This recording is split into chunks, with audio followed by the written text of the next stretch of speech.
podcast made by women for women. We talk with a wide variety of experts, ranging from a sex therapist to the CDC and everywhere in between, to bring you the stories you're only going to hear here. Our goal is to entertain and educate, because it's more clear now than ever just how much we as women are doing, as parents, as spouses, employees, just as everything. Don't miss out on being in the know. Subscribe to Soul Source wherever you listen to podcasts today. Leave us a review too, because this part's really important. When you leave those reviews, that's how we're able to continue bringing you the content you love each and every week. So buckle up, Soul Source Society, because we're about to get started. Don't just settle with what you have. You know, the folks will tell you this is the best you can do. This is the best I can do. No, what else can we go ahead and squeeze out? And you don't know until you ask, because the worst thing that can come out of their mouth is no. Hello, everyone. I am your host, Raquel Lamel, here on Soul Source. And ladies, it's a phrase that's as old as time. We've heard it all before. It's a man's world. But women have been figuring out how to operate in it and even use their non-manliness to their advantage for eons. And it's exactly what my guests today have been doing and continue to do. Doris and Alice Ng are known as the Two Savvy Sisters. They invest in multifamily real estate and provide extended stay options to people. For example, during the pandemic. The past year, medical personnel sometimes had to travel and stay in a city for an extended period of time to help with heightened COVID issues. These multifamily homes provided a home away from home for these much-needed workers. But it's no surprise, working in real estate and construction is a very male-dominated field. So to help break down how to break through those barriers and use them to your advantage as a woman is Doris and Alice Ng. Ladies, welcome to Soul Source. Thank you. Hey, thank you so much. I'm excited to be talking with you two today. I know we chatted a little bit before this, and we had some great conversation. I think you guys are going to have a lot to lend to our listeners. So I want to kick it off right off the bat with just give me a little bit of your history, because I wasn't aware of this. This was before my time at Red Shoes, but you guys have actually worked with our agency before, Red Shoes Inc. Yes, actually we're one of the first clients, as I recall, in the I think even in the hospitality end. So we've had a pretty extensive, I guess, relationship with Red Shoes, and we're glad to be back on a different level, but we're extremely excited to go ahead and reconnect again. Yeah, I mean, I know, I was going to say, I started out as an intern, which it's very interesting how that came about. I remember going in as an intern, and mind you, in college, I did not study public relations, right? That was not my major. And I think there was a little miscommunication on the person that brought me in with Lisa's team. And when I got in, I mean, Lisa, like I think she kind of knew. She was kind of questioning like my background, in the sense that how come I didn't understand like even the simple things about PR, but she still like worked with me, and I understood PR a lot more. And to, like Doris said, come full circle, not only was I interning at Red Shoes, but then we ended up being a client afterwards. So it was very interesting. And now we're on the podcast for interview, right back into. And just for everyone, tell us what you were studying, because this is the funny part. So I was studying psychology, so I had no idea when they asked me to do a press release, and I'm like, what's that? I was used to writing, research studies, not press release. I mean, they both start with a P. I mean, I could see how maybe there's confusion. So, when you started working with Red Shoes, you were owners of a restaurant, correct? Tell me a little bit about that first. That'll set the groundwork for the rest of our interview. Yeah, so we started a restaurant back in 2004. It's called Ginger Roots Asian Grill, which I'm sure a lot of cities folks are very familiar with. And we started that with the intention of really kind of expanding our parents, or specifically my dad's love for food, and kind of bringing the community together. So we've been operating that, running that very successfully. And to this day, it's still there, and we just are not active in the business. And we decided to, kind of move over to real estate. But during the opening of the restaurant, one of the challenges that we actually had to face was educating the local community on what Asian food is, because most people understood Asian food to be either Chinese, Japanese, Korean kind of thing, or Southeast Asian in general, but we didn't understand there could be a mix of different food, which is what Ginger Roots offered. And Red Shoes came in, helped us really solidify the brand a little bit more, and most importantly, educated the awareness of what our restaurant was all about. And we did see quite a bit of business since then because of just showcasing and educating the local community what we're all about. So had a great run on that, and over to real estate, which is a complete 180 on it. Oh yeah, I mean, first off, Ginger Roots food's amazing. I've been there. I love it. Second is, what made you make that switch from restaurant to real estate? Yeah, like we wanted to do something more on the retirement end, and we figured, okay, we did really well in the restaurant, hospitality sector, and we're like, how can we be less active in a daily operational business, but still, as a small business owner, the one thing a lot of small business owners challenge and faces is the retirement aspect of it, because you have to build your own retirement piece. There's not necessarily a 401k built in, to your company, especially if it's a small company and your employees are not interested in joining this 401k program. Therefore, it inhibits you from actually having one.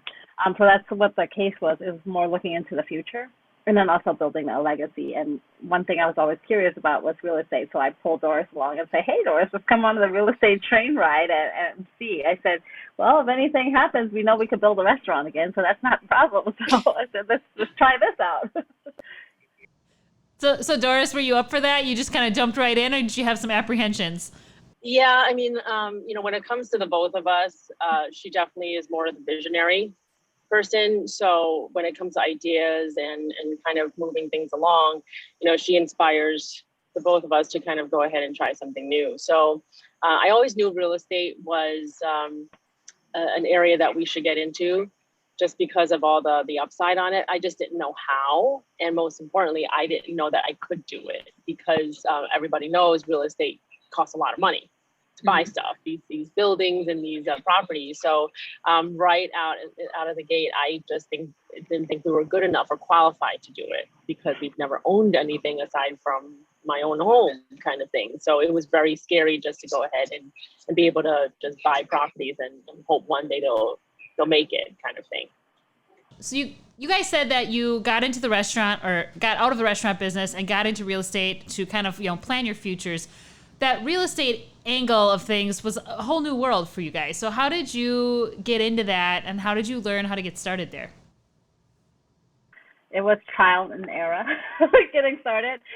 We actually didn't do as much research as I thought we did. So our very first house, we started with a little single family house.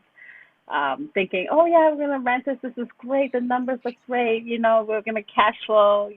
We thought what we thought was a couple $100 from it, but in reality, after we actually ran the numbers and did some research and learned from other people, like actually how to run the numbers, we realized that we were making $57 a month, and mind you, we had to split that, so it was less than $1 a day. So our very first experience with real estate was it bombed, right? Because making less than $1 a day, and we couldn't afford coffee, so we called that little experiment like the Starbucks house, just because we couldn't afford even a cup of coffee a day per person. But that didn't stop us. We were just like, let's not do that again, because that definitely didn't pay off. But that's kind of how we got started, was literally trial and error, and then eventually talking to other investors and learning more about the industry, and then continue to learn about the industry. Real estate, I think most of us who are brand new in it always go for appreciation. And by appreciation, I mean that real estate, a lot of people think, as long as I buy the property in about X years, it'll always go up. I just have to wait. And during the entire time, you might have to shell out a lot of money or make no money at all, and not realizing that real estate, you could cash flow or make profits the first day. And that's what I was under, that stigma that as long as, I have my tenant paying for all our costs, which we wouldn't cash flow or profit. And then one day, just one day, it's going to go up. And sure enough, most of the time it does. And right now with the whole situation, I'm sure a lot of people realize that real estate has gone skyrocketed. So sometimes it works for appreciation. and sometimes it doesn't, which happened in '08. So, but most real estate folks who are starting to get in, that's all they think about is one day it's going to go up. And we did the same thing, not realizing that that's not the only source that you should look for when it comes to investing in real estate, which is cash flow as well, and also known as profit. Awesome. So a little bit of trial and error and some research.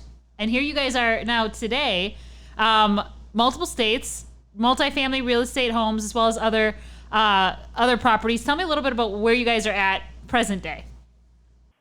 So we're in 5 states right now.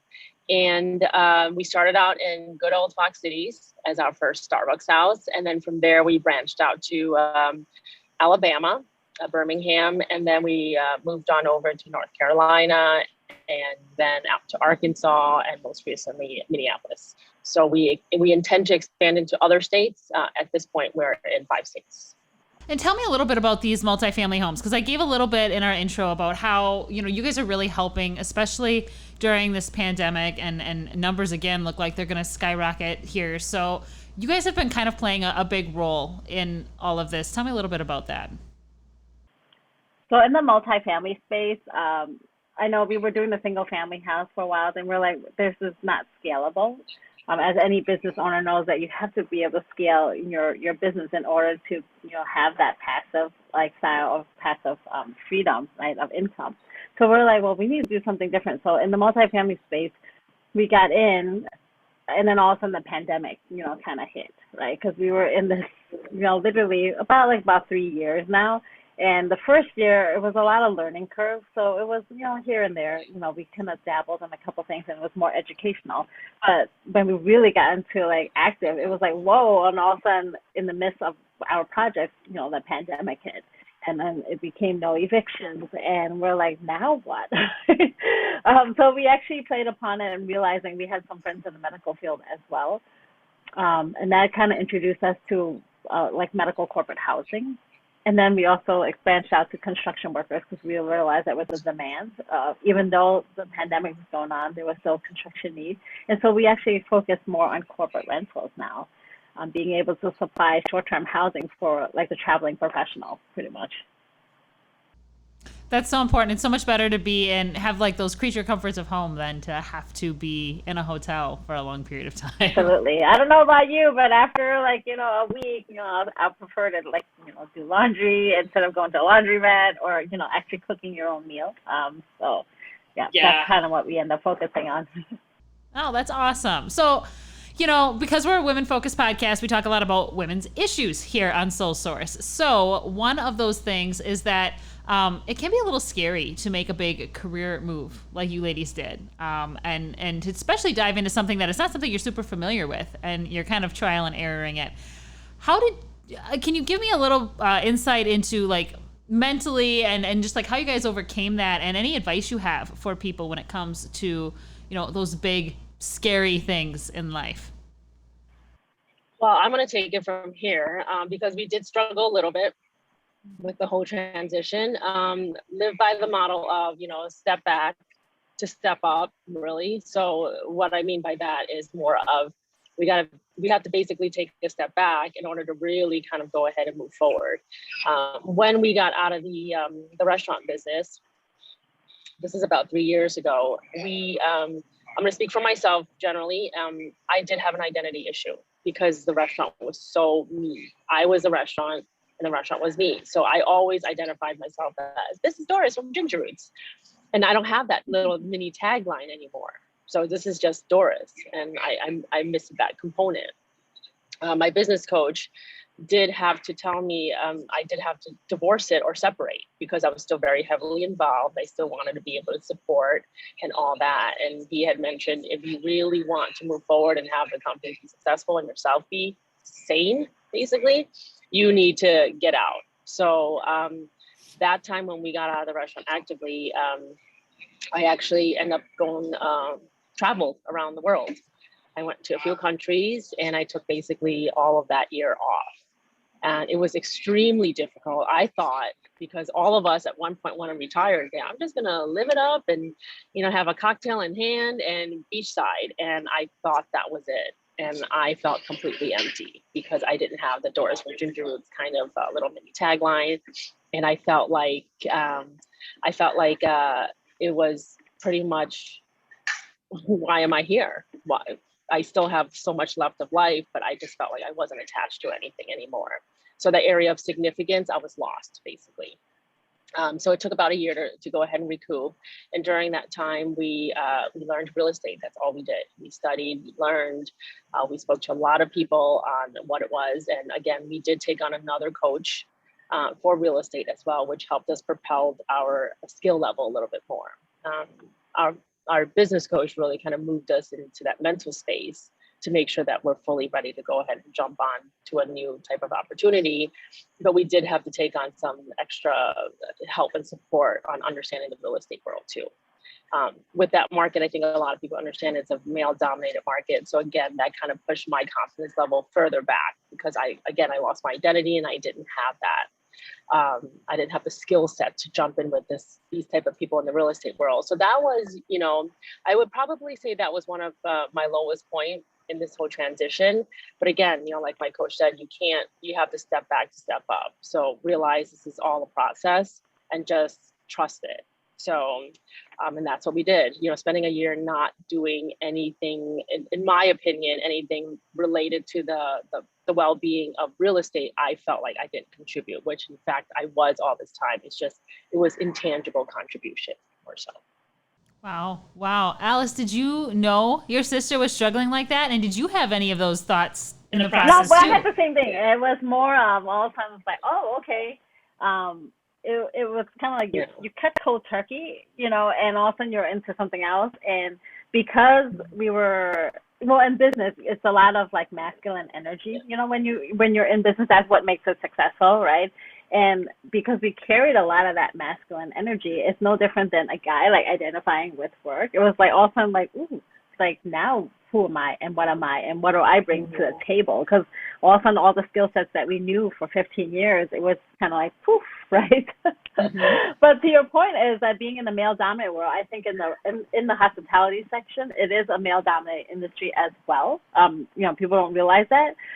But majority of the chefs in the world are still male, right? And so it's a heavy male-dominated industry, and I think that also helped me, move into the next section of like the career change, just because we were already doing that in that space and learning. To Doris' point, it was educating yourself on it.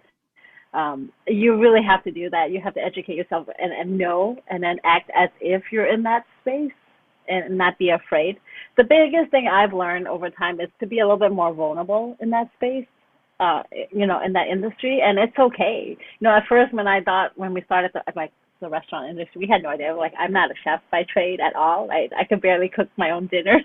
But it's one of those things that we end up being vulnerable, and we learned that. And it was a struggle in the beginning of the business because I thought I had to know it all, be it all, and do it all. And then I realized, taking a step back, like Doris was saying, it was like, no, you actually don't have to know it all and do it all and be it all and have it's okay. It's okay not to know, and it's okay to ask. And that was the biggest thing. It took me a lot of years to realize that. But eventually it came into fruition. It's like, hey, that's okay. You don't know it all. And it's okay. And that kind of leads me right up perfectly to my next question here, which is going to be about risk taking, because that's something I think a lot of women, and there's been studies on this too, that show that women kind of hold ourselves back if we don't feel like we meet 100% of the qualifications, right? When you're going for a job, or you can't check all the boxes, you're like, well, I'm not good enough to do that. You guys took this big risk and you were kind of doing the things and learning at the same time. What advice do you have when it regards to not playing it safe? Like, the biggest thing I see is, when you're on your deathbed is what a lot of people say. And I use that analogy all the time is, when you're in your deathbed and you're saying, what is one thing you wish you did more of? That's the one thing you should be doing. If you're going to have this ounce of regret a little bit, just do it. And that's how we see it too, is it costs too much and it risks too much not to do it, if that makes sense. Yeah, it does, because the things you regret are the risks you didn't take, Yeah, that makes a lot of sense. Okay, So we talk about this being a male-dominated field. You are both Asian women in a male-dominated field, makes you even more of a minority in general. So, what is that like? How do you navigate that? Well, I think it's kind of funny. There is perks, I guess, some call to say, being a woman. But in this space, especially in the real estate space, a lot of people, for whatever reason, when you are approached by a woman investor to another like female investor, they all of a sudden, we have this like sisterhood bonding experience. So then, if we were to compare, like if a guy investor came in and approached the same deal. You would not, like most of our investors are not as comfortable as a male presenting this piece. They're like, oh, okay, it's a woman presenting. I feel already like that extra, I guess I wouldn't say comfort, but it's kind of like comfort knowing that, she's a woman and we're a woman and we kind of click the same language. So it has advantage for us to introduce, investing to women because a lot of like ladies don't actually understand investing as much as like the guy counterparts. I wouldn't say all, but that's just generally how, at least in our experience, that has happened. But as far as the construction side, it's kind of cool to be on a woman, aspect. I go into Lowe's or Home Depot or any of the major stores, and I just kind of look around, and sometimes I am lost. Like reality, sometimes I am lost because I don't know. I'm not in the stores as much. And I mean, the guys are more than willing to come out and help you in that space. And if I were to walk down the same aisle with a gentleman and he's kind of looking like as confused as I am, I think, I have the more leverage as in they'll help me first before they help him. So like, it's kind of nice at times. That old saying, a damsel in distress, it's true, isn't it? It is. And then it's also your mindset on how you take it. And I know some people might take it as like, well, I don't need the help, right? But after, like 15 years in the hospitality section and coming into this real estate, I'm like, okay, that's okay. I can receive the help and I'm okay, right? That still makes me, a more powerful woman than ever before, right? Because I'm willing to accept and receive this help, Not only powerful, I think it makes you guys smart, right? Because, use what you got to your advantage, right? So... Yeah, if you could leverage, go ahead, have that person lift up that heavy lumber for you, whatever it takes. Yeah. How do you make sure that you get heard? This could be another issue, being women, especially in a male-dominated field. It can be hard to have your voice heard, have people listen to you. A lot of people can just go, oh, she doesn't know what she's doing, and kind of brush you off and think you don't know what you're talking about, right? So how do you navigate that? That's a very good point on that. For us, we have to always be in the forefront. Part of my job in the business is to really be able to be initiative. And that's the one thing, because a lot of women, especially Asian women, we're considered submissive and passive, meaning we're waiting for something to happen. I'm going to hang out in this corner here a little bit until, maybe a lender or a construction or somebody's going to want to sell me their property and lend me the money to buy the property. But we also realize that that's not the case. You can't be doing that. You have to be initiative. You have to communicate to folks, this is what I want and I'd like to get it. So tell me how I can get it. And you don't know until you ask. And we didn't realize it, of course, that we have this superpower until we started doing it. We started asking lenders, well, can you up the loan? Can you up this? Can you give us that? And sure enough, they said yes. Now, we didn't ask. We wouldn't know that we could get more. And that's the one thing, is that don't just settle with what you have. Folks will tell you this is the best you can do. This is the best I can do. No, what else can we go ahead and squeeze out? And you don't know until you ask, because the worst thing that can come out of their mouth is no. Then at that point, you exhausted your efforts. So we learned that about 3 deals already. You don't know until you ask. That's such good advice, because so many times people do. You sit back and you wait, and then you miss out, or you don't get as much as you could. So that's great advice. What do you want women to learn from your story in general? What is the one thing that you would like them to take away? Well, I'll go first. The biggest thing for women is, specifically in the real estate space, is, you can do it. There is so many opportunities to go ahead and really want to create wealth for yourself. And for us, it was retirement. It was time freedom. and leading into financial freedom, that was the biggest thing for us. And you can do it, and that's the thing. There's so much different support, and I'm glad I'm doing it now. I can't imagine what women had to endure even maybe 10 years ago in this kind of industry as well. So I'm so glad to see that such movement have been made, and women in general have been heard in many different industries. And you just have to go ahead and allow yourself that confidence to just go ahead and say, now is the time, because I don't want to wait 30, 40 years into my deathbed and realize that I should have done it. Because FOMO, that stuff is real. It's like you miss out. So you got to just do it now and realize it didn't work, or do it now and realize it worked way better than what you thought. Yeah.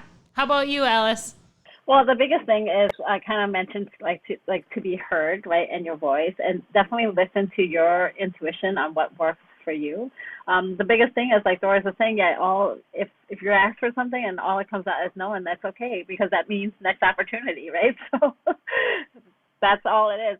That biggest thing is just definitely let your voice be heard. Whatever is your passion, whatever you're into. Don't be afraid to ask. Even, especially real estate being a male-dominated industry, there are a lot of women investors like myself that are willing, to guide, the next entrepreneur into this space as well. So yeah, that's the biggest thing, is ask for a mentorship. And even the guys that we work around with, they're phenomenal. All you really have to do is ask, and there's more than a handful of people willing to help you and bring you to the next level.